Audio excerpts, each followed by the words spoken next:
Welcome in, folks, to the new episode of Triple Coverage Podcast on the Built In Buffalo Podcast Network. I am Lance Nelson.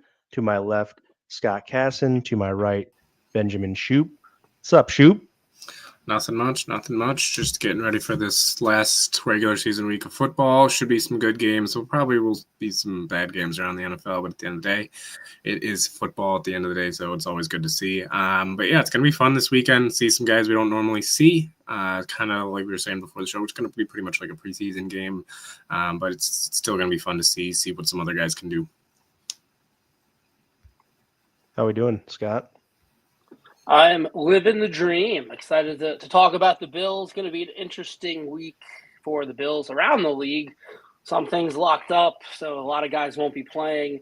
If you are unfortunate enough to be in a fantasy league that goes all the way through week 18, like I am, I don't know who planned that one out, but have some interesting fantasy decisions to make this weekend. Yeah, all mine ended. I was third place in the two money leagues I have, and I was in a sleeper dynasty league, which I won the first round game against the 1 seed as an 8 seed, but then stat corrections allowed the 1 seed to beat me by 0.74 points somehow. So pretty cool. Sleeper platform is not my favorite at this time because of that, but anyways, so 2 third place finishes, I'll take them. I was only lost one game in one of the leagues all season, and then my second loss came in the playoffs. So is what it is. Yeah, dude, it's starting to get cold out again for another time, and definitely some football weather here. And we got a nice little, like you mentioned, preseason. Let's see what happens kind of game. We don't really know. But first, let's get into some quick thoughts here. We're going to start off with the thoughts on the Pro Bowl. I'll let you start here, Shoop, and let us know what you thought about Deion Dawkins, Josh Allen being the only 2 Pro Bowl selections from the Buffalo Bills.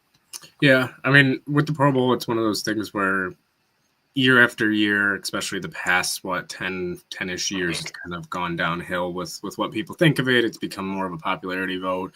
Still good to see Josh and Deion get in there. I was a little bit shocked, I think, as many others were, that they were the only 2. You'd maybe think like a guy like Tron Johnson could get in there. Maybe even, James Cook is the other big one as well. So, I mean, there's other guys that you definitely could argue for the Bills, but they do have some alternates there. You got to see, though, some of the teams, some of the guys that were shocking. Brian Thomas Jr. being left off over Zay Flowers is another one that's been popular about people talking about. But at the end of the day, it's more turned into, people talking about Pro Bowls. At the end of the day, it really is nothing that matters. And it's going to be something that I think in 10 more years, they're going to look back at and say, wow, I can't believe people used to look at the Pro Bowl and say, oh, yeah, that's an accolade that we should talk about when comparing players. But yeah, the past little bit, it's been kind of downhill, and this week or this year is kind of the same. Yeah, it's definitely crazy that the Bills are 13-3, won their division, and on December 1st, and only got 2 Pro Bowlers. But like you said, the Pro Bowl is stupid. The Pro Bowl games now, it's not even an actual football game. It's flag football, which I love, but then a whole bunch of random other things that don't have anything to do with football. And the Bills aren't going to play in the Pro Bowl anyway, so it's not going to matter. But yeah, definitely interesting that, the Bills only got 2 guys in when every other playoff team in the AFC got more, and some even 4 times more than the Ravens. So the Pro Bowl is stupid. It's a popularity contest, as you said, but they won't be playing in it anyway. Right on. And, plenty of guys named alternates, and take that for what it's worth. But yeah, like you said, we know that the guys on the Bills definitely belong, as far as, like James Cook in the top 3 running backs of the AFC and that sort of thing. So, I mean, I think that's, play has spoken for itself, and whether somebody wants to acknowledge it or not is their own accord. Says more about them than it does about James Cook and some other guys. So, next quick thought is some snap count thoughts. I believe this is just going to be how many snaps do we think guys are going to play this weekend against the Patriots. So we kind of opened up a little bit talking about the preseason vibe. And yeah, Scott, we'll start with you. Just go and give us, what do you think snap count wise? Get Josh Allen out of the way maybe first, and then go through whomever else you want to kind of run down. Yeah, so Josh Allen's gonna start for no reason other than he wants to keep his consecutive game streak going. Which hey, he's proud of it. I think it's at 114 right now. That's a lot. So he's something he's proud of. So he's definitely earned the right to say, hey, I want to go out there and I want to suit up. How much he plays, I don't think it'll be a lot. I would imagine that he and the starting offense will play the first drive.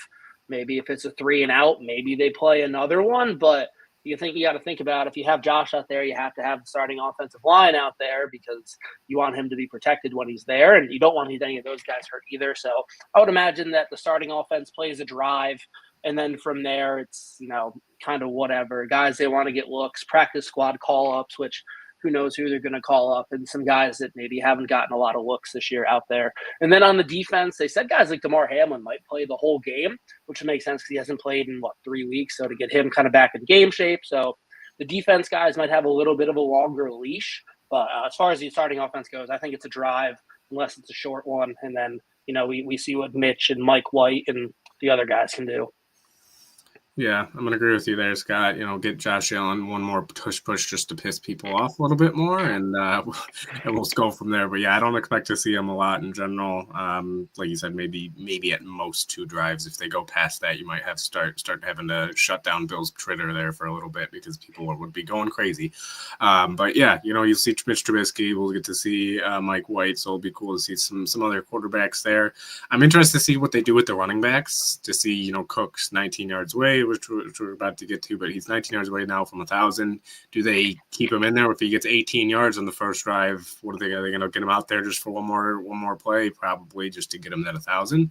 But I'm interested to see also just kind of what they do with Ray Davis and what they do with Ty Johnson. If they really lean on Frank Gore Jr. if he gets called up, he's the guy that they lean on heavily. But yeah, I'm interested to see just kind of where they go with it and who gets to play more and see what people can do. But yeah, when it comes to the starters, hopefully they don't play them more than 2 drives at the most. Yeah, I just say it's first quarter because might only get a drive or a drive and a half anyway out of the first quarter. So you may see the Bills only get 1 possession in the first quarter anyway. So I might not know if it's more than that, but yeah, it's the game started streak. I think is a very much a pride thing for Josh Allen, and rightfully so. I think he deserves to keep that going and keep things alive that he has in record books. So yeah, I don't really have too much more to say about snap counts because I don't really know. It's going to be kind of their plan of attack that is hard to predict, really. And I'm not just gonna. I don't have any more projections. So we're gonna go into quickly a little kind of bouncing around here. Who do you want to see on? Oh yes, sorry. Snap. Also, Mike White got signed to the active roster, so we're going to see probably 3 quarterbacks play snaps tomorrow or Sunday. And Nicholas Moreau was signed and then let go in like a 2 or 3 day period. So very interesting. You guys make anything of that? I guess of sort of the roster gymnastics they got going on. They'll probably do a few more roster gymnastics, especially after this week. It's going to be one of those weeks where they get the official roster set, see who they want to pull up, see who they want to have on that playoff run. But yeah, I mean, when it comes to tomorrow, even when if he was even going to be on the field much, he wasn't going to really probably do much. Veteran, kind of older guy now towards the end of his career. Had a great career, but it's getting towards the end there for him. Yeah, I wouldn't be surprised if maybe Nicholas Morrow ends up back on the practice squad for the playoffs because you do have unlimited call-ups in the playoffs for anybody on the practice squad. If they wanted to call him up, I don't know if they would, but it was just an eventful 2 weeks for him. I think it was the 24th. They brought him back and then he made it a week and now he's gone again. But the one thing it does, they also signed Mike White through next year. Doesn't mean he's going to be here next year, but at least they for sure have him coming into camp next season compete for that number 2 job, and he's not going to go anywhere else. So you think they like him and they like him in the building, they want to keep him around, so they ensured he's at least in training camp next year. Yeah, for sure. I think that's interesting. I think starting to think a little bit towards the future and having a little bit of a plan of attack on guys that they might want long term, like you said, at least coming into camp next year. So very cool. Obviously, Matt Milano has not scared Mike White enough for him to want to leave Buffalo. So Mike White's getting comfortable, and we'll see. We'll see kind of where he goes. If he's the backup next year, how would you feel about that? I think he'd be fine. Hope he never plays. Yeah, I'd be fine with it. Look, at the end of the day, Mike White, there's probably not too much of a difference there. Obviously, Trubisky has the experience over Mike White, but that sometimes could also be one of those things where, you have to see more of Mike White to see what he can do as a backup. But at the end of the day, if they're both on that, $2.5 million or less, it's fine with me for a backup. And like Scott said, hopefully you never have to see them. AFC Player of the Week, Week 8, 2021. People forget. Very nice. All right, so stick with the game a little bit, and then we're going to do one category here before we go back to the game, but I'm going to stick with the game stuff. Give me one stat, Shoop, that you like to watch for in this game. I'm interested to see if they play Von Miller enough to get that 6 sack bonus. I mean, I think it's a $2 million bonus, so it's a pretty $2.5 million, yeah, or $1.5 million. So it's a pretty hefty bonus when you look at that sheet of the players this weekend that are looking for that bonus. He's one of the ones that's looking for the big one or the bigger one. So I'm interested to see, one, if they give him the chance. Like if it's the fourth quarter and he hasn't gotten it yet, are they going to say, hey, we'll throw you out there on a third down just to see if you can get it? And we'll see how much Von wants to get it. But yeah, that's the one that I'm really looking to see, kind of, especially him being an older player, a veteran, if it means that much to him. I mean, $2.5 million isn't exactly something that, even being in the league that long, you're going to bat an eye at and be like, oh, whatever. But that's the one that I guess I would say is Von 1 sack, if you can get that 6 sack bonus. What do you got, Scott? Yeah, that's definitely one to look out for. I know also James Cook, he's only, 19 yards away from 1,000. You would imagine that he plays that at least drive or two with Josh Allen. Maybe they try to get him to 1,000 yards, and he is only one away from tying the single-season franchise record for rushing touchdowns in a season of 16. So that could be one that they try to have him get. And then just another kind of a bonus one, you mentioned incentives. I think Taron Johnson gets like $250K if he gets an interception. So, maybe, I don't know how much he plays, but that'd be cool to see him get that and get a little extra change too. Yeah, the Von Miller bonus is 1.5 mil. Just so you know, Taron Johnson it's the 250,000.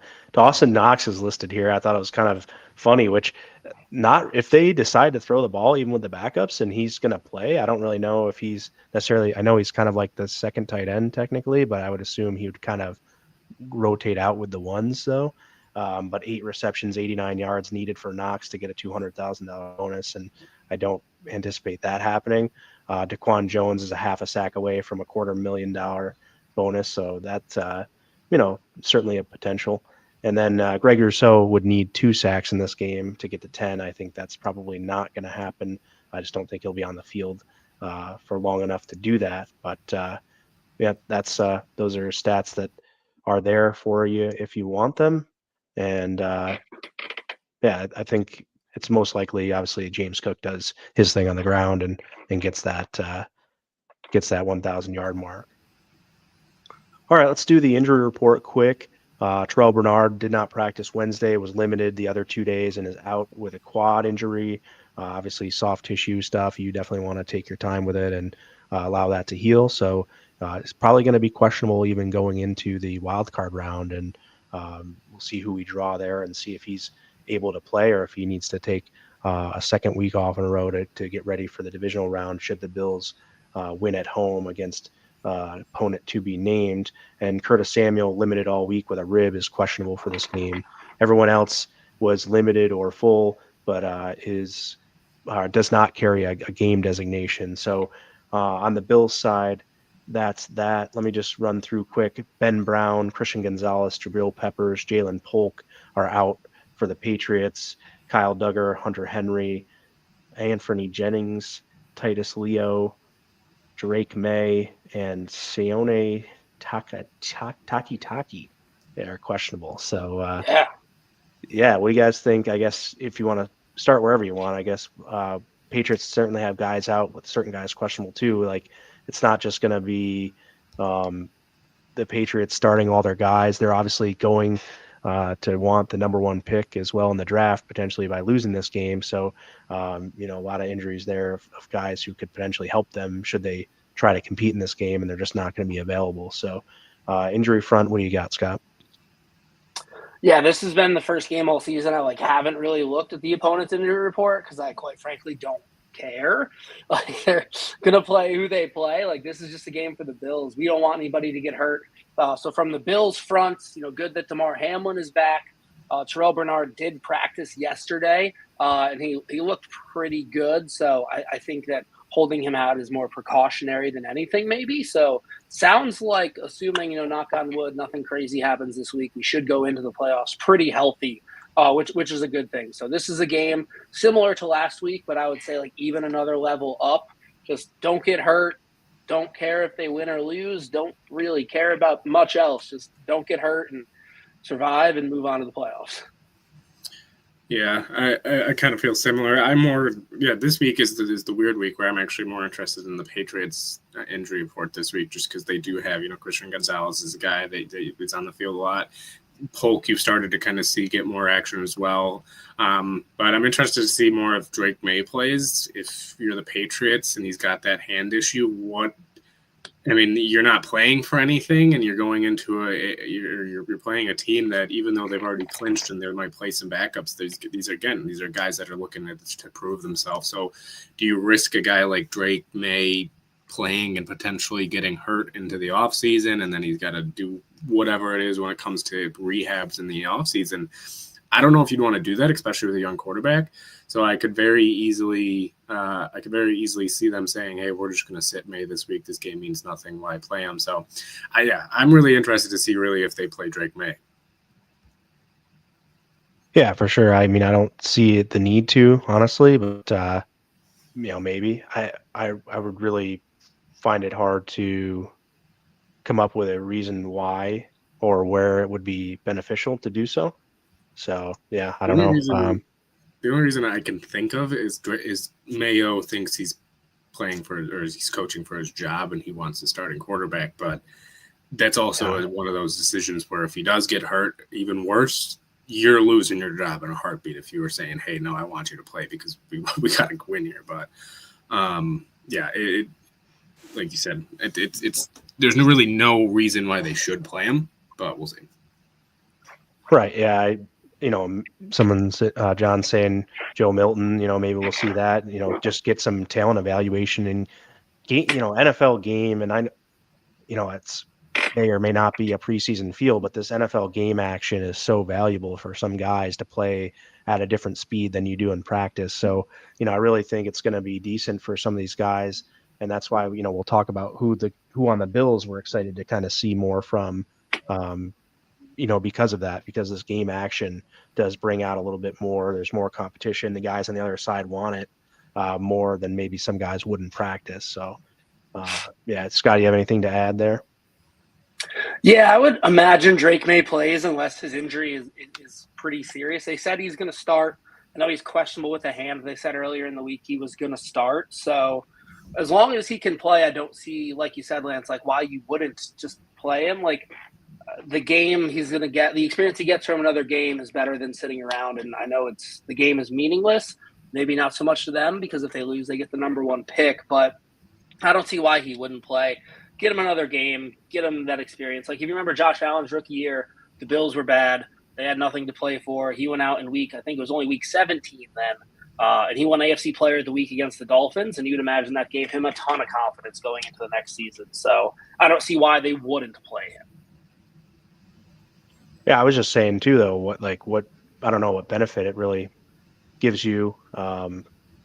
Either though, you don't, his play style lends itself to more injury as well. So it's double-edged sword a little bit. You do want that evaluation, but going to be a lot of guys there in that category where you're going to want to evaluate. I definitely think some evaluation of a guy like Joe Milton might be cool too. Obviously, what you have in Jacoby Brissett, so. It's like you said, they mentioned they're going to start him if he's healthy. So, go out there and give it some, first half action, and we'll see where it goes from there. Maybe they feel like they got to at least go out there and try. I just don't know if the Week 18 game is going to really help or hurt Mayo's. They made their decision now whether they're going to go one way or the other. So I just don't feel like this game's really going to impact that. But we'll see. This is all again. This is my least favorite stuff, is because you're just talking about things that you really don't have any way to know until it plays out. So you can try to project and predict all you want, but we'll see. We'll see what happens. Really, wish I had something more exciting to say than that, but that's kind of where I'm at with it.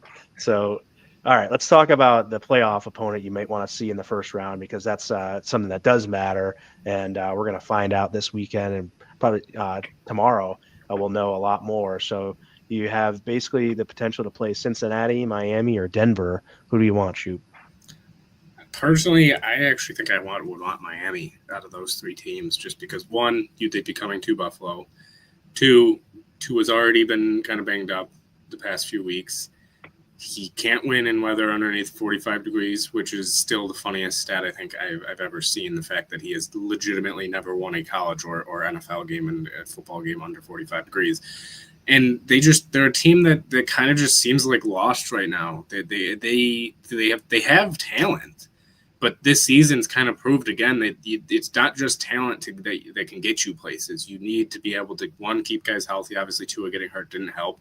And you need to be able to all be on the same page. And this year, it just kind of seemed like they've been all over the place. They've had the easiest schedule in the NFL, I think, when it comes to win percentage. And yet they still can't squeak into the playoffs, even though you have, I know Tua, like I said, I know Tua has missed some games, but there were some games there that were very winnable even without Tua, and you have Waddle and Hill that it's like, how do you not at least pull a few out there? So I would say Miami, just because. Also Denver, I think Bo Nix is gaining more confidence by the week. Cincy is pretty, it's pretty known why people wouldn't want to play Cincy. Joe Burrow's playing unbelievable football right now. Are you really sure that you want to put your team in a position? I know that there's the aspect of you want to beat the best, you want to play these guys, but me personally, when it comes to Cincy, we've seen it before. They've marched into Buffalo and they've laid it on Buffalo. So this year I'm going to go with Miami. I think it's going to be Denver. I mean, it seems most likely that it's going to be Denver, but I would say Miami would be the team that I'd like to see. For me, it is Denver. The reason I don't want to see Miami is because they're a division team. They know us really well. They came into Buffalo a couple years ago, and I know it was different circumstances, but gave us a hell of a scare with Skylar Thompson playing quarterback. Tua is probably out on Sunday. You don't know if he'd be back for the playoffs. You'd assume that he would be. And just Tyreek Hill and Jalen Waddle and Tua, they have the chance. I know they don't do it in the cold, but maybe they could. They're just a division opponent. They know us so well. Obviously, you want zero part of Joe Burrow and Jamar Chase and T. Higgins and any of that. But, yeah, Denver, Bo Nix, he's a rookie quarterback. I know he's doing some things at a really high level, but he's still making a lot of rookie quarterback mistakes. And I think Denver's team is one of those teams that's a year or two away from really contending. I know they have a really good defense, but the Bills have a really good offense. And of those three offenses, Denver, Cincy, and Miami, Denver and Bo Nix is the one I'm least afraid of. So give me Bo Nix, give me the rookie quarterback in his first playoff game on the road in the cold, all that, even though he's like 30 years old.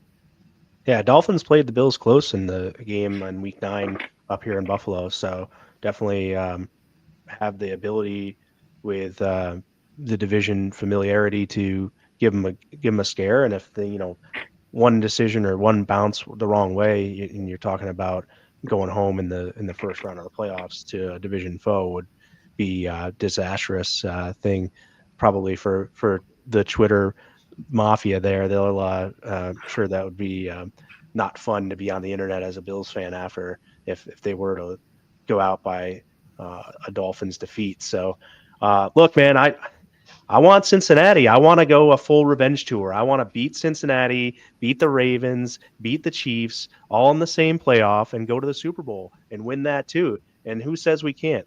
Not me, man. That's for me. That's something that I'm excited about. I think that there's a very little chance that the Bengals do get in, but if they do, I will be very hyped up to see if we can go through and It's likely we could probably see the Ravens in round 2 as well. So, if it all panned out as Bengals, Ravens, Chiefs, and the Bills were able to make it to the Super Bowl through that path, I think just as a Bills fan on the internet, that would be much more fun to be able to have that bragging rights for this year. And then obviously, if the Bills can seal the deal in the big game, you really are set now for all the you never won the big one. All that talk goes away. You beat out all the best. Nobody can say, well, you didn't have to play the Chiefs, so you didn't really do anything. Well, let's beat them all in the same year, win the Super Bowl, and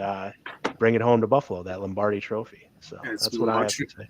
As much as I would love that, Lance, I personally would take the easiest possible route there, and I would not care what anybody would say because I would show them a picture of Josh Allen holding the Lombardi Trophy. But it would be look, that would be a phenomenal story. Like you said, it'd be some of the greatest thing. I mean, we'd all be on Twitter just letting everybody know how great Josh Allen is and this Bills team is. But I'll take the Broncos or Dolphins in round 1. I will take the Chargers in round 2 for all I care, and I'll take Houston in round or whoever else besides KC in round 3. I mean, I agree. Just get there. If you win the Super Bowl, no one can tell you anything anyway, and we'll play a little game. You guys remember who the Chiefs beat in the playoffs last year all 3 times? Baltimore was the only one that I remember, and that's because it was the AFC Championship, but nobody in 2 years asked me. They beat us in Baltimore, right? They beat the Dolphins, they beat us, they beat Baltimore. You guys didn't remember that. You remember who they beat the year before? Nope. Exactly. In less than a year, no one's going to remember who you beat. They're just going to remember that you won. Yeah. It'd be fun, though. It'd be fun, though. If they did for that month, for that couple weeks, I will just be so insufferable to so many people if they were to do that, and I just want my chance Joe Burrow to comes be that. And hangs 50 on us, then what do we do? I just want to be that, be having the chance to be that unsufferable fan for once, because it's always like, go sit down, you're a Bills fan, you never won anything, and if you just go through the trifecta of the AFC and then win the Super Bowl, that would be the pinnacle. I think that's just And look, you can be insufferable either way, though. I will be insufferable either way. I might be more insufferable if they do the route that you're saying of Cincy, Baltimore, and KC. But if the Bills win the Super Bowl, anybody that's not a Bills fan will unfollow me. There will probably be things said to me online just because of how much they hate how much I'm bragging, and I won't care at all because we'll be Super Bowl champs. Absolutely. All right, our guy John's keeping us on schedule here with some hard-hitting questions. Look, you get 2 practice squad call-ups per week. Who do you think they go with? I'll just go quickly here. Probably going to go lineman, so maybe Will Clapp comes up.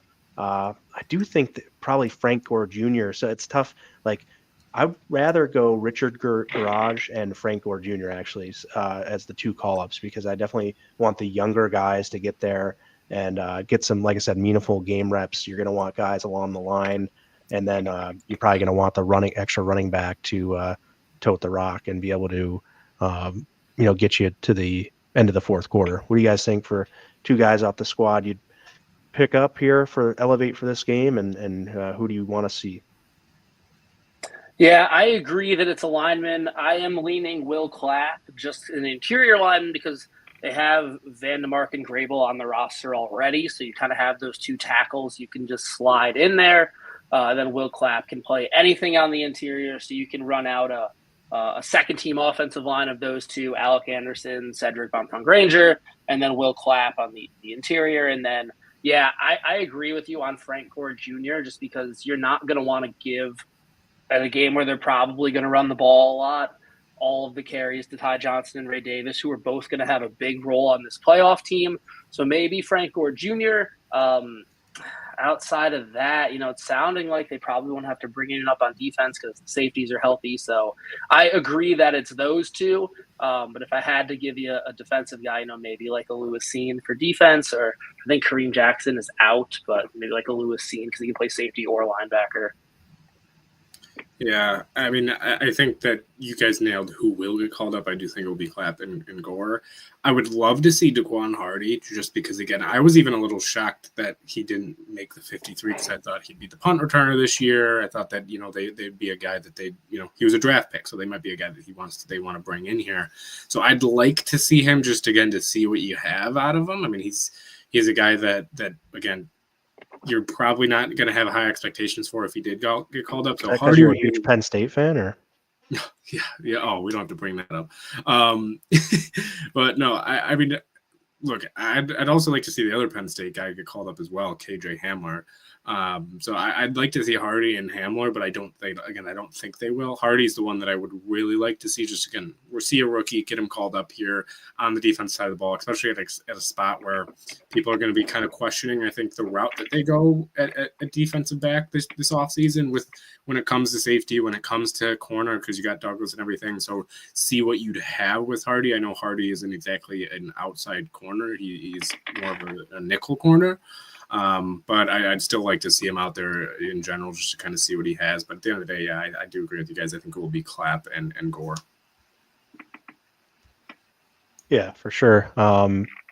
Just randomly, I think Zion Logue could be a defender that you'd bring up potentially if you want to name a defender. Again, going lineman and seeing that route.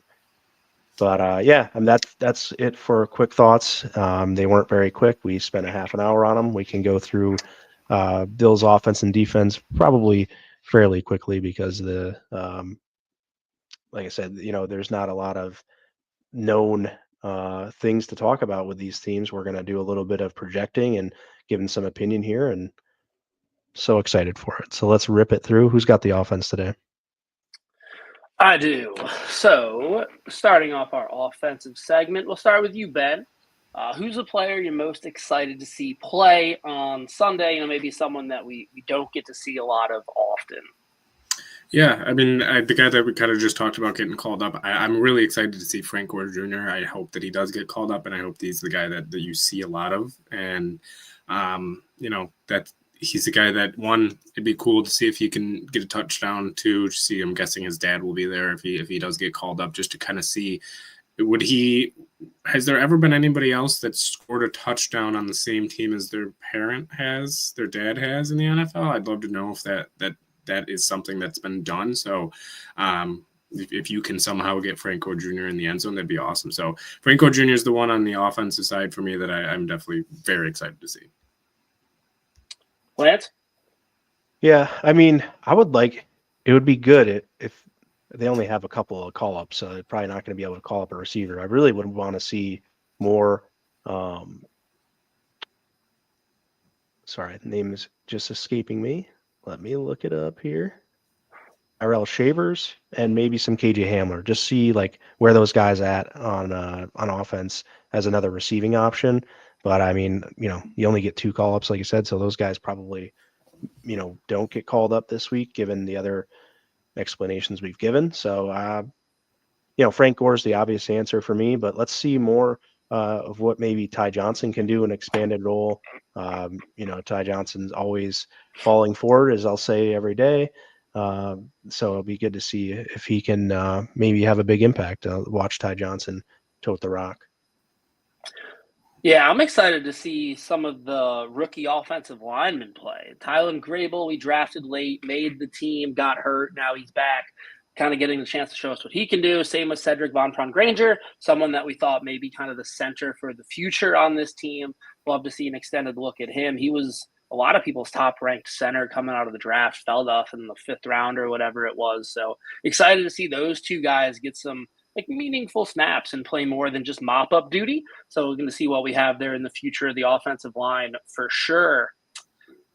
All right, kind of a fun one. As I'm sure most people out there know, the Bills have tied the NFL record for most players to catch a touchdown pass was 13. And they've even talked about it in the media this week of trying to have fun and trying to break that record and trying to see who gets to do that. So Lance, who do you think is the 14th different player to catch a touchdown this week? Get that fullback in there, Reggie Gilliam. I think he's a nice utility guy that can play kind of tight end in certain situations as well as the fullback position. So go out there, play tight end, and get yourself touchdown on Sunday. Ben? I'm actually going to go off what I said before the show, and I know it's not either of yours. I think it'd be awesome to see Mike White or Mitch Trubisky catch the touchdown pass, because one, I think would that probably be also the only team to ever have two quarterbacks with a receiving touchdown in the same season. So that would be exciting. Just kind of see what they do there. Just maybe get both of them out there on a play, really mess with them, and then have Mitch throw it to Mike White. Just really get crazy, but probably won't happen. But that would be awesome to see if you can get that 14th. My other one that I was going to go with, Frank Gore Jr. there, just to see if he can get in the end zone. I think if you're going to do that, you got to have like Mac Hollins line up as the Wildcat quarterback, and Mac Hollins throws the touchdown to Mike White. That'd be cool. Yeah. I'm going to pick an offensive lineman, any in general, but I don't know how much he's going to play, but I think it'd be cool to see Spencer Brown score. Deion Dawkins has scored, I think, 2 touchdowns in his career. Tommy Doyle had that one in the playoffs a while back, so definitely something they have in the playbook. So I think it'd be cool to get an offensive lineman involved. Alec Anderson comes in so often as that 6th lineman. They bring him in, he reports as eligible, and then just, instead of blocking, just kind of turns around. So I think it'd be cool to see a big guy get it. I think that'd be a lot of fun and good for morale going into the playoffs for sure. Yeah, for sure. If you guys haven't done so yet, please like and share this episode on Facebook, repost and like it on X, and also head over to our YouTube channel, like it there, and subscribe to that YouTube channel while you're there. Turn on the notifications to find out when we're live. At all of our podcasts here at Built in Buffalo and our live shows. We'd really appreciate it. The Triple Coverage Podcast is presented by Buffalo Billia Sports and More. Head over to the Facebook page for Buffalo Billia Sports and More and check out really cool custom helmets like the one over my shoulder here that Frank made for us. Great decals and all kinds of custom visors and things like that. So really cool one-of-one kind of custom Bills memorabilia over at Buffalo Billia Sports and More. And then Monster Energy, the official energy partner of Built in Buffalo. We appreciate Monster for being there at the tailgate with us at the Big Tree Inn throughout the season. We're going to hopefully do a couple more things here as the playoffs. We have a couple home games there. We'll hope to see you out at the Big Tree Inn as well before each and every Bills home game. Cool. So, Lance, it's going to be a bit of a different day, obviously, on Sunday, like we talked about, but what would a successful day for the offense look like for you? Yeah, I'm not really interested in statistics in this game. I think, the majority of success is going to come with health. So I want the starters to go in there and make sure they stay healthy coming out. Even when the backups play, though, I think it's important that our top reserves stay healthy. I think we really need, I don't know, given Alec Anderson being hurt so much last week, that I want to see him go out there and get a big run, because he's the 6th offensive lineman and he's just as important sometimes as anybody else. So having him go out there and potentially injure himself would be super detrimental to what the Bills may want to do, especially against a team like a Baltimore or something like that. So you definitely want to have even some of your top reserves staying healthy. But, I'd like to see all 3 running backs score a touchdown. I guess if I'm going to pick a stat-based thing that I will kind of want to see, just get all 3 running backs with a rushing touchdown, and then get Reggie Gilliam that passing touchdown, that receiving touchdown.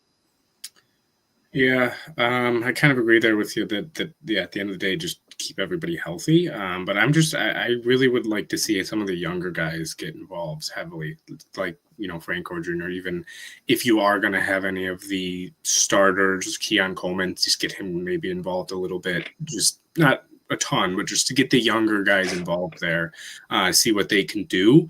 So that would be really the number one thing for me that I'd like to see, is just it's a successful day if you can honestly even force feed him a little bit there when it comes to the younger guys. And then when it comes to the quarterbacks, at least I would just like to see them take care of the football. If those two, especially as backups, just to be able to come in and say, hey, I'm not going to put up 30 points a game like Josh Allen, but I'm a guy that can come out and move the ball a little bit, control an offense, get these guys rolling, and just take care of the football. So when it comes to that, maybe the quarterbacks, that's what I'd like to see, is just take care of the football.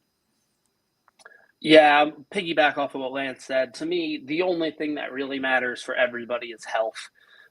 Everybody that plays in this game, even if they're a backup, plays a role on the team and is involved in some kind of special team. Or Alec Anderson, who plays about 50% of the snaps, it feels like, coming in as an extra lineman. Just, I don't necessarily care. We could score 0 points as long as everybody walks away from the game healthy and the Bills are good going into the playoffs. I don't really care about much else. And I think that's kind of where everybody's at. So it'd be nice to see some guys make some plays, maybe some guys trying to be on the team again next year, like a Ty Johnson or some of these young linemen trying to show what they got. So they cement their spot going in next year. But yeah, the biggest thing is just walking away healthy and don't really care about, all of the other things. So just got to get to the playoffs in a good spot. Ben, what matchup to you is most important for this Bills offense? If we are going to talk, obviously they're going to do things on offense. We want them to do things well. So what's a matchup that you are looking forward to seeing? Again, I think it's going to end up being the interior offensive line. They're going to have to get a good push. They're going to have to get going because, again, we probably expect a lot of runs for this offense, rushing plays. So I would say that's the most important. Just get big and get a move in there and control the line of scrimmage. Thief. I was going to say, the center place with Cedric Van Granger for sure. Looking at him, like you mentioned, in who you wanted to see, just echoing that a little bit. But, let's look at Ray Davis out of the backfield and his matchups with the linebackers. If he's out to catch any passes, and then in the run game, can he find the holes and make sure that he makes a couple of guys miss? I mean, let's see a little bit of physicality too, maybe running some guys over. But Ray Davis against that linebacking core there in the second half probably is going to be a big thing. Yep. Yeah, I agree with everything you said. But I will say, with the Patriots secondary being super banged up, Christian Gonzalez, who's a stud, is out. Jabril Pepper's been out for a while. Would like to see our receivers take advantage of that a little bit. I know it's probably not going to be Josh throwing them the ball for most of the game, but if Curtis Samuel is out, they're probably only going to have 5 receivers. So a lot of those receivers are going to have to play. I would imagine Keon Coleman plays a lot of the games so he can get more reps and continue to get back into game shape off of that wrist injury. So I'd like to see Keon make a couple plays. He's going to be going against some weaker corners than he's going to see in the playoffs most likely. So would like to see Keon and the rest of the receiving core make some plays and get some confidence going in, because next weekend, if it is the Broncos, Patrick Surtain is probably the best corner in the NFL. Riley Moss isn't bad either. And then, the corners that go from there are only going to be good because it's the playoffs. So would love to see the receivers get some confidence and build some chemistry with the backup quarterbacks of the team, as we do every week. And I'm going to say it mostly for my own benefit, but for you guys too. This is the offensive who needs to step up and who will be the MVP. Lance, who do you got there? I think you kind of said this already a little bit. I'm going to take what Ben said, though, as the interior offensive lineman, stepping up. And as we push through eating up clock and trying to run this game out, if we can get a big push up front, we need them to step up and pave the way for these running backs to kind of just get out of Dodge. And that's the more we can just run the ball and run the clock out, that's going to help with the health factor. And then MVP, I mentioned Ty Johnson is one of the guys I wanted to see or be excited to see. So I think Ty Johnson gets the MVP of the game. I think he's going to carry the load after James Cook goes out in the first half and have the most success. For me, for step up, I'm going to go with the 2 quarterbacks, and mostly because of the fact that you don't want hospital balls being thrown. You don't want to see those. You want to see them still, again, be able to lead this offense. Even though the game doesn't really matter at the end of the day, you want to still be able to see these guys, especially, like we said, the younger guys and these guys that are getting chances to play. You don't want them to go out there and have your quarterbacks doing crazy things, being awry, bad throws, off target. So for me, step up, it's going to be the quarterbacks, just because, again, you want to keep the hospital balls away. You don't want to see anybody getting hurt because of a bad ball. And you want to see this offense still at least be able to put some things together, right? You want to see something out of this offense, whether it's 1 or 2 guys actually playing well or the entire offense playing well. You want to see something. You don't want to just see 3 and out, 3 and out, 3 and out. So I'm going to go with the quarterbacks for step up. MVP, I'll go with another running back. I'll go with the guy that we've been kind of talked about getting called up. I think Frank Gore is going to be a workhorse on Sunday, so I'm going to go with Frank Gore Jr. there as the MVP. For my who needs to step up, I'm going to go Ray Davis. I don't know if he's going to get a ton of carries, but I do think he'll probably play most of the first half. Kind of since that snow game against San Francisco, his role is kind of diminished. He hasn't been getting as many carries. What he has kind of been in garbage time, and his yards per carry is abysmal over the last 3 weeks. So I'd like to see him get some momentum rolling. He's a nice kind of change of pace back from James Cook that we're going to need in the playoffs. And a lot of his snaps he's lost to Ty Johnson just because Ty Johnson's been playing so well. Like, you're not going to take out Ty Johnson, but would love to have all three guys rolling going into the playoffs. And then my MVP, I'm going to go with the whole offensive line because we need all of them. If they're the backups, if they're the starters, if they're the what, keep the skill position guys healthy. And if they do that, then I consider that a success. I want to take a look at any of these things before we hop to defense. Sorry. Every time you say playoffs, that's all runs through my head. I'm good to go on the defense whenever you get there. What do we got out there? Anybody? Well, my uncle comes in talking about Shavers. We'll see if he gets called up. I would like to see him as well, as I mentioned, but he's not going to be called up. So, he's already been called up 3 times. So, we won't see him, unfortunately. But we'll see. Not really much else on the offense here in the comments. A lot of defense. We're going to say it, guys. We'll pull up some more comments on the defense as we run through that, which is next. Yeah, before we get into the questions there on defense, I do want to bring up this comment here from Lee. He says, come playoffs, Bills D needs to take chances, blitz, extra pressure, especially third downs. Better to give up a couple big plays than have Josh sitting on the bench. I just want to get your guys' thoughts on this. We'll start with you, Scott. What do you think about changing, kind of taking more chances and kind of changing really how aggressive they are? I don't think they should necessarily do that. Like, I don't think they should change up the strategy. I'd like to see them be aggressive, but that doesn't necessarily have to be with blitz calls, because when we get to the playoffs, maybe other than Bo Nix because he's a rookie, but every quarterback we're going to play excels against the blitz. Like, what do we always say? If teams blitz Josh Allen, he picks them apart. It's the same thing against Lamar. It's the same thing against Pat Mahomes. It's the same thing against Justin Herbert. On the other side, it's the same thing against Jared Goff. It's the same thing against whoever.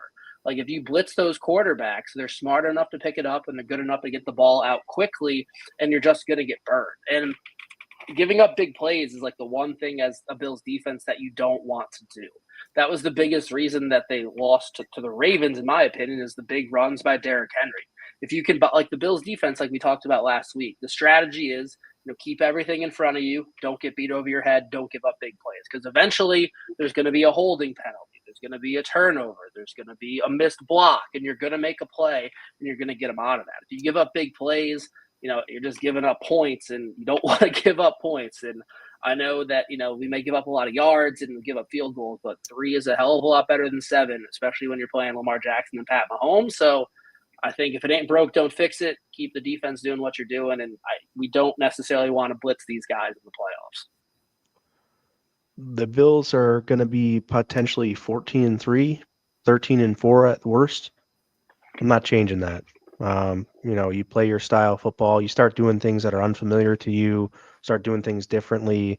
That's when you get beat. And so the Bills are built to play, to not get beat deep, to not give up the big play, keep everything in front of you. We have an offense that can score against any team.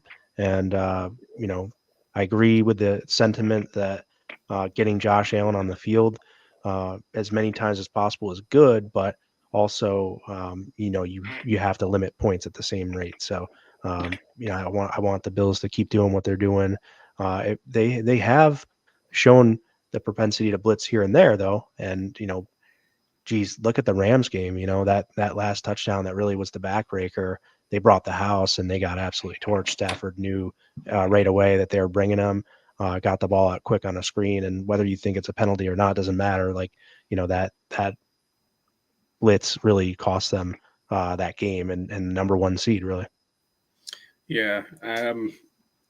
As much as I would like to say, let's take a few more chances, be more aggressive. The Bills are when it comes to the rest of the NFL, they are a pretty generally aggressive defense in general as well.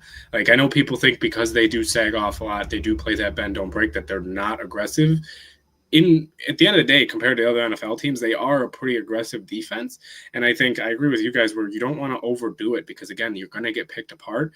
And when you look back at a lot of these big games that the Bills have been in over the past 5-6 years, what has been the number one killer? The big plays. You've seen, 13 seconds. Tyreek Hill has that long touchdown run right after we score. Well, you go on and score again, then you get 2 more big plays to put them in field goal range. So for me, big plays, yes, that's the number one thing that you want as an offense, but defensively, you never want to give up their big plays. It's demoralizing to defenses, and you want Josh Allen out there, but having Josh Allen out there also means that he has to continue to score more and continue to put up more points if you're giving up points. At the NFL level, especially in the playoffs, it is a hard thing to consistently win shootouts. And if you're going up against teams like we were just talking about, you could potentially go up against Baltimore, KC, at the minimum, those two. You could even go up against Cincy. You could go up against other teams. You're not going to win 3 straight shootouts against 3 teams like that if you're going to end up playing Cincy, Baltimore, and KC. So I do think the defense, maybe even on third down, I agree to an extent that they maybe should get a little bit more aggressive, maybe not blitzing, but just get a little bit more aggressive when it comes to getting up on guys. But you don't want to overdo it. You want to do it at the right times, and you want to pick your spots when you're going to do that. So I agree with you guys when it comes to at least, not overdoing it and continuing to do what you need to do, because at the end of the day, the plays that haunt us the most are the big plays and the plays that they end up being too aggressive and giving up a big play. So I agree with you guys on that. But I do love the comment there. Shout out Lee for at least, that's a great comment there, bringing up a topic that we ended up talking about. That's a great one. So shout out Lee. But it's time to move on, though. We asked this for the offense. Now it's time to ask for the defense. We know that there's maybe not going to be as many guys getting called up on the defense, maybe not any getting called up from the practice squad. But at the end of the day, there's going to be guys getting playing time that you don't normally see as much. So we'll start with you, Lance. Who are you most excited to see on the defensive side of the football this Sunday? I got your mute. Sorry about that.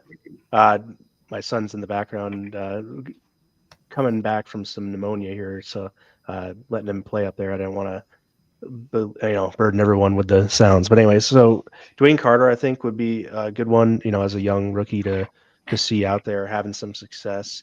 Definitely want to see guys, Kyrie Elam should play, hopefully. If we could see Yilafosho on defense as well, I really think that, we've seen some of Andreessen, but Yilafosho has only been on special teams really, and I just really want to see what he looks like as a linebacker in the defense. So probably Eddie would be my go-to answer here, but I definitely would like to see more consistent Dwayne Carter snaps and see if he gets more of a workload and what that looks like for him. Yeah, I'm going to take what John just put here in the comments. Go with Javon Solomon. He hasn't played a ton of snaps because he's kind of far down in that D-end rotation, but when he has, he's made some splash plays. He forced the fumble against the Jags. I want to say he had another sack against the Seahawks. Absolutely cooked Penei Sewell in a rep when we played the Lions. He only played like 5 or 6 snaps in that game. So excited to see what he can do in an extended period of time because he's a great pass rusher. He's a good athlete, so would like to see him in a full game and kind of see once he gets into a rhythm what he can do, because next year you don't necessarily know if Von Miller is going to be back, Greg Rousseau going into a contract here, Vanessa's around, but that third or fourth pass rusher spot is definitely open.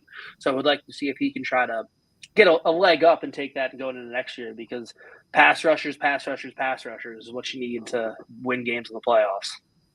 Yeah. So I was going to go with Javon Solomon, but I'm actually going to go now with a guy who I think people still are kind of confused about as a player. That's Kyrie Elam. I really want to see what he can do again. I know he's played a little bit this year and you've seen him, and it hasn't been great, but I also think it hasn't been as bad as people have been on, at least on social media. So he's a guy that I still am kind of holding out some hope for. I think the plan for them was to go into next year as Kyrie Elam fighting for that cornerback 2 spot, because I don't think Douglas would be back.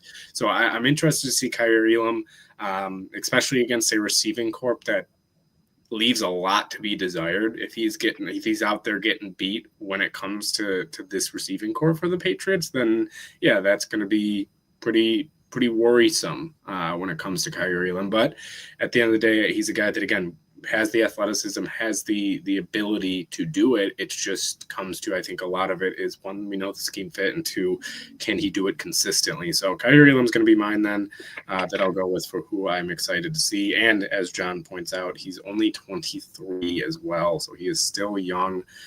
He's still a guy that could very easily turn it around. Corners, sometimes it takes them just a little bit to really get going here. So I'm going to go with Kyrie Elam on the defensive side.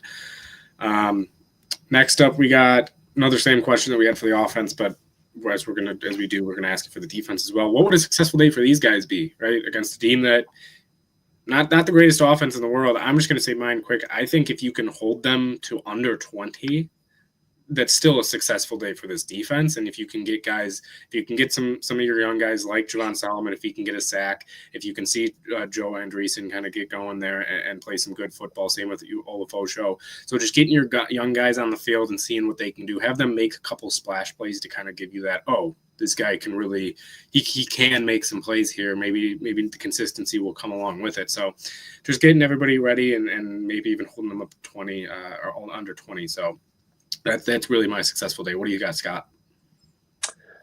Echo what I said for the offense. Stay healthy, especially because probably not going to have a defensive guy called up from the practice squad. So most likely everybody that's out there is going to be on the playoff roster. How much they play on actual defense, remains to be seen. But they're on special teams. They're on special teams. They're going to be, on the roster. So just stay healthy. And then just no blown assignments. Like, they're going to give up some points because they're backups, and they very well could be playing against the Patriots starters. And say what you will about them being at the same level still, which could be true, but we'd just like to see the continuity. Like, stay clean in the secondary as long as everybody is in the right spot, showing that even though they don't get all the game reps, they know the defense, they know where they're supposed to be. I think that's just a good thing we can look for. Yeah, for sure. Carl comes in excited for Damar Hamlin to come play some snaps, get back into game shape, make sure he's set to go. That's definitely a guy to watch. I like that. Good comment there. Successful day. Turn the ball over a time or two. Obviously limit points. You want them to just have success in general, obviously, but wouldn't mind a turnover or two. I would say 2 turnovers for the backups would be nice. Get, like I say, get Olafosho a pick or something, or let's see, can Joe Andreessen force some fumble and maybe recover it even, and those kind of things I think will be kind of heartwarming moments for those guys who typically don't get the run in a regular season game. And these games do matter. Like I said, they're more than just a preseason game here. Things are going to be a little bit faster and just different overall. So I'm looking forward to these guys kind of hopefully turning the ball over a little bit and kind of showing us that, they've got a little spark. Just have the energy, keep it up for the whole game, and make sure you let people know, what you're made of. So like I said before, guys, if you haven't liked or shared this episode, please go over and hit the like and share button on whatever platform you may be on, repost on X, share on from YouTube channel, subscribe to that YouTube channel, and like and share on Facebook, please. Yeah. So another question we had asked, this one might be actually a little bit more easier to answer than the offense, but which matchup are you guys looking at the most this game, and which matchup's the most important? Because the defense could end up deciding at least whether this is a win or a loss, because this could be a very defensive game. So what matchup on the defensive side? We'll start with you, Lance. What matchup is the matchup that is the most important for the Bills defense to have success on Sunday? I think that linebacking core, I'll let Scott do the defensive line because I know he's probably going to want it, so I'll let him go from that. But the linebacking core, don't get caught up in the wash. Don't get fooled so much by misdirection. Try to beat and shuck some of these blocks that the Bills have kind of gotten wrapped up in from time to time. And then also in coverage. I think, just seeing what's behind the starters for what the coverage skills may be. Again, I'm going to be stuck a little bit on Eddie Olafosho here because I just want to see if he had, if he's going to get some extended snaps at linebacker, where he might be at in his progression from just a special teams kind of guy. Are we going to see him developed into anything more than that, or is it going to be a career long, play out his rookie deal on special teams and then figure something else out from there, or is he somebody that can actually turn into a legit NFL linebacker and do some things that we haven't seen yet? So I just want to kind of see what that looks like with him at linebacker. Yeah, and you mentioned Eddie. I'll piggyback off of that. I think last week was the first game he's even played in this season. So, yeah, would like to see him get out there. He was a draft pick, had a lot of experience coming out of Washington. So, yeah, excited to see him get out on the field as well. And I'm sure he's really excited for that too. But, yeah. And he's an interesting story, too. I mean, we have a lot of great stories from our rookies, too. But I think Olafosho's story is just as cool as any. Obviously, Ray Davis takes the cake. But, I think Olafosho certainly has a really cool story coming up through to Washington and then being drafted. So, yeah, absolutely. But yeah, I will go defensive line. We'd like to see how the some of the backups, like you mentioned, a young Dwayne Carter getting to play, Javon Solomon, who I mentioned, probably going up against the Patriots starting offensive line. I'd like to see them make some plays because if they get some confidence going into the playoffs, I'm going to say it again, Lance, then that's really going to help them because they may not get many snaps, but the snaps they do, if they feel confident, they know where to be, and they know, hey, like I can make plays at this level, that's only going to help the Bills. And depth is really what you need to win Super Bowls. So excited to see the D-line. Would like to see them slow down the running game because I know Ramondre Stevenson likes to fumble. Maybe they punch one out, but just kind of keep everything contained, even though we're probably be going against their starters.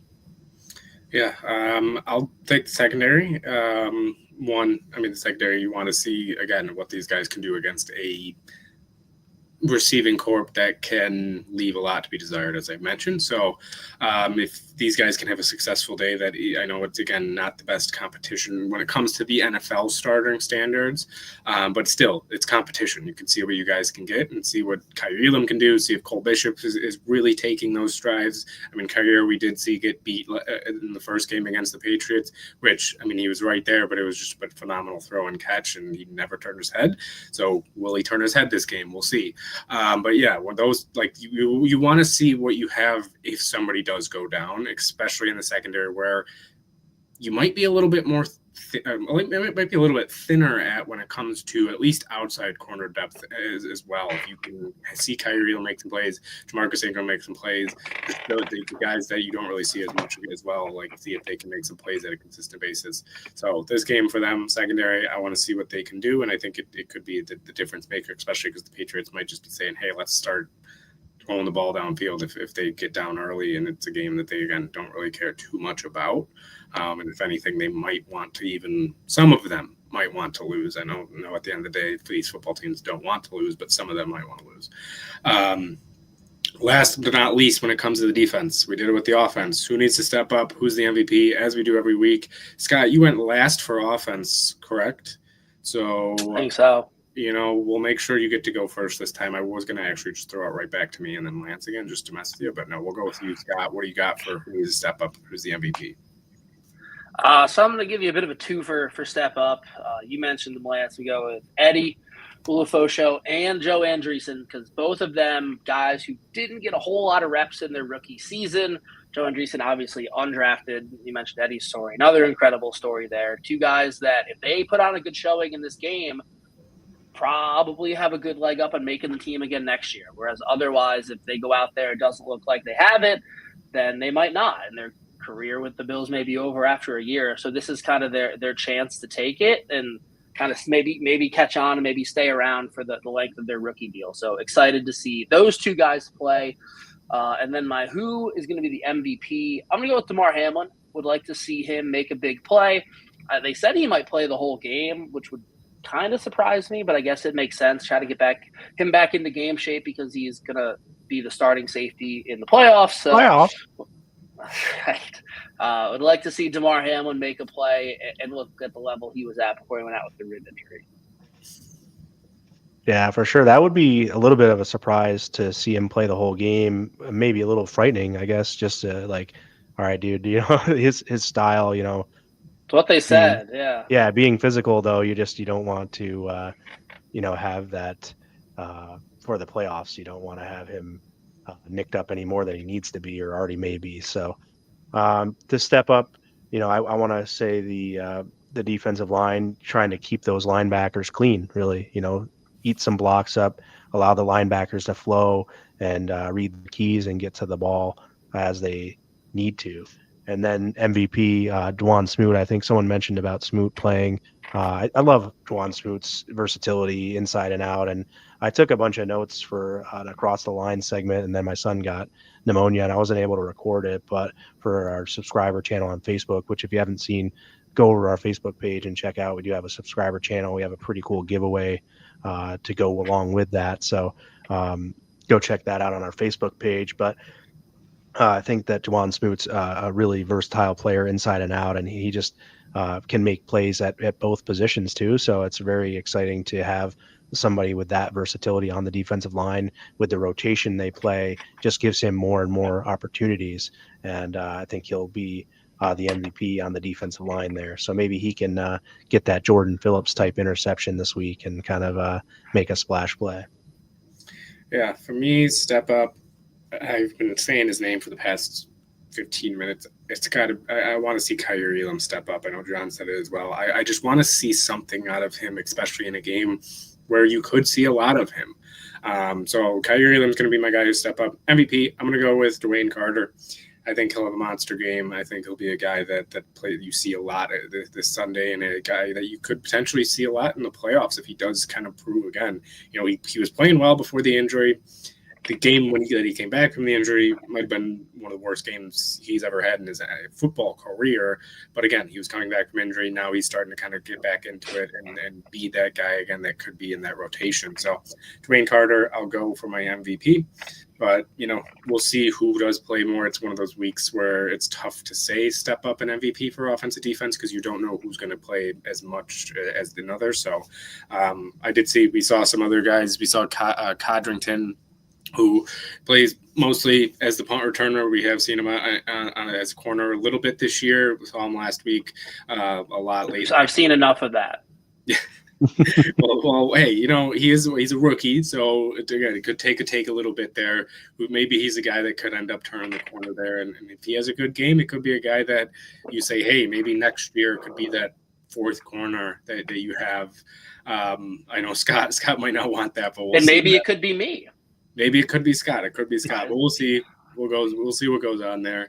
But yeah, a lot of guys we'll see. It's going to be a fun one. It's one of those weeks where, you're not excited in a sense that like, oh, the Bills are playing. I get to see Josh Allen sling the football around, but you're excited to see some guys that you haven't been able to see, like, as John brings up here, his defensive MVP, Juwan Solomon, like Codrington on the defensive side, Kyrie Elam, like the guys we've kind of been saying for the past little bit. So it'll be fun, and that is going to do it for the defensive part. And I don't know if we have anything left before we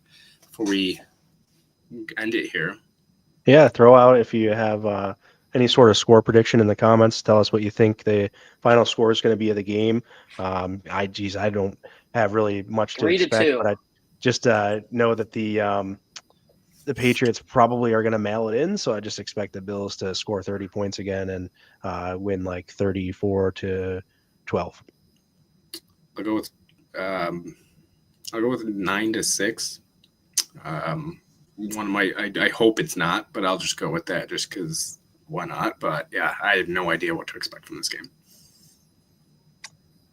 Yeah, score prediction's really tough. I was only half joking with 3-2, but I think the Bills are going to win because I think the Patriots might get a call from upstairs to, maybe take their foot off whatever gas they have in the second half. So I'll go Bills 14-10.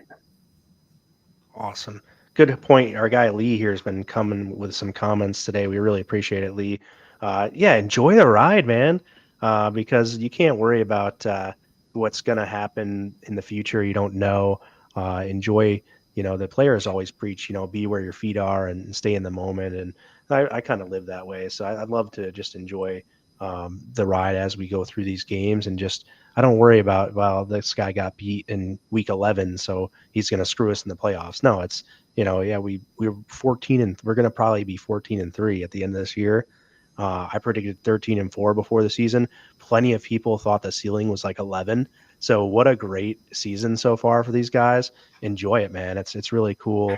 And Carl, you missed it, man. You have to go back and watch. We already It'll talked about be the TD. about the 20-minute mark, Carl. Yep, go back Look there. around that. And I said Gilliam.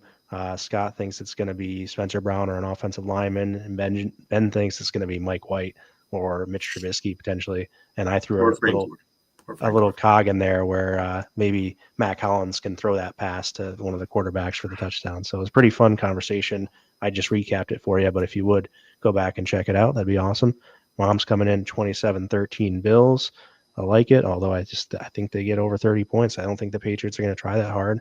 And even if they do try hard, they're not very good. So the depth on that roster is not there. So who knows if their starters are going to be in the whole game or not. And I think even if they are, Bills can still have some success running the ball, and hopefully they pitch it around a little bit, and we can see Mike White throw for 300 yards in the second half. Maybe Scott will be the 14th touchdown. You never know. Oh, Scott's holding it, he doesn't want to let the cat out of the bag. Come on, let us know. Are you suiting up or what? I have caught some touchdowns in my day. I have played against guys who played in the NFL.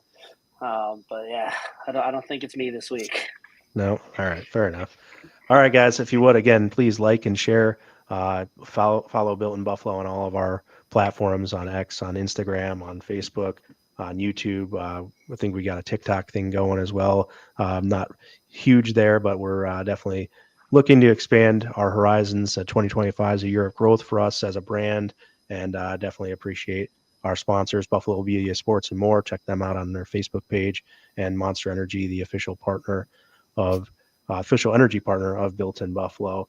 All right, let's just real quick, give me a bet that you like for this weekend, Scott, if you got anything. And, Ben, if you have anything you want to throw out, go for it. It's a really tough weekend to bet, so I'm going to exclude myself from this segment. Yeah, I'll give you some college ones.